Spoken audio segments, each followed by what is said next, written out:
Okay, so let's dive right in. Artificial intelligence in our kids' classrooms. This isn't some far-off sci-fi idea anymore. It's here. It's happening right now, and it's shaping how the youngest minds learn and see the world. And that, well, that brings up a massive question for parents, for educators, really for all of us. Is this new technology the ultimate personalized super tutor?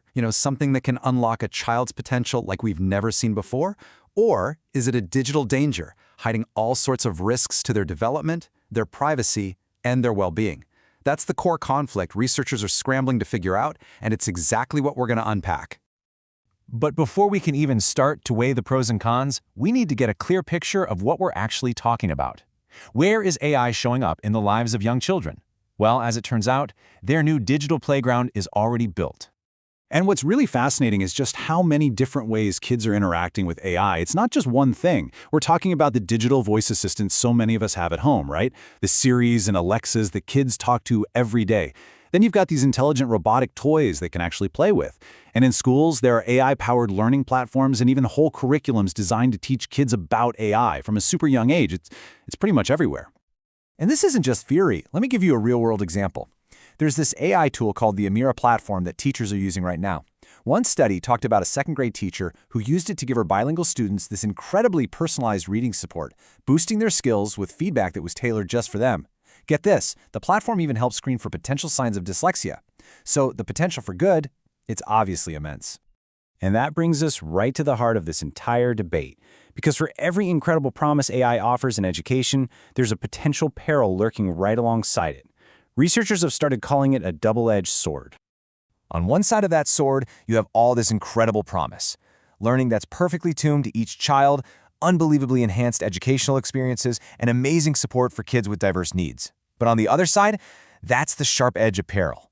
We're talking serious ethical risks if the tech is misused, major data privacy concerns, and real threats to a child's well-being and development.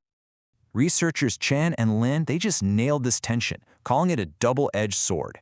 And they stress that everyone, from the people building this tech to parents and teachers, has got to be aware of both sides as we try to navigate this new world. So, if it's a minefield, how do you get across it safely? Well, the first thing you do is create a map. And that's exactly what researchers have been focused on, methodically identifying and mapping out every single potential danger and ethical concern. So let's take a look at what that map shows. A recent special issue of the journal AI, Brain, and Child took a huge step forward by featuring 3 major reviews that do just that. They map out the challenges and really help us understand the landscape. So what did they find? The first review by Burson and his team, they pinpointed 4 huge areas of concern: data privacy, algorithmic bias, whether these tools are even developmentally appropriate, and a serious lack of regulation. The second review by Lou's team confirmed those security risks and added another critical point. There's a major lack of long-term studies proving these tools are even effective. And finally, the third review from Kai's team found that most of the research out there just treats AI like a simple tool, and they're calling for a much more critical perspective. Okay, so we've mapped the problems. That's a crucial first step, but it's not enough, right? The next, and you could argue more important step, is to build the guardrails, to create frameworks that can guide us toward using AI safely and ethically.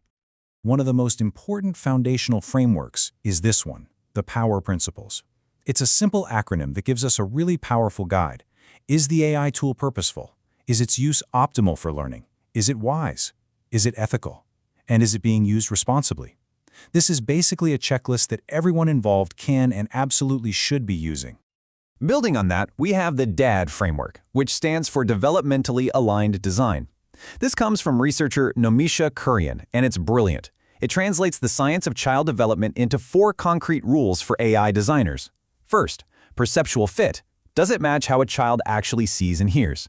Second, cognitive scaffolding. Does it support their thinking without just doing it for them? Third, interface simplicity. Is it easy and intuitive to use? And finally, relational integrity. Does it support healthy social relationships instead of replacing them? And the best part is, these frameworks aren't just stuck in academic papers. No, they're leading to the creation of real practical tools. For example, Sonia Tuara's work led to something called the AICD planning tool, which is designed specifically to help developers create ethical and effective AI characters for kids to learn with. The guardrails are actually becoming a reality.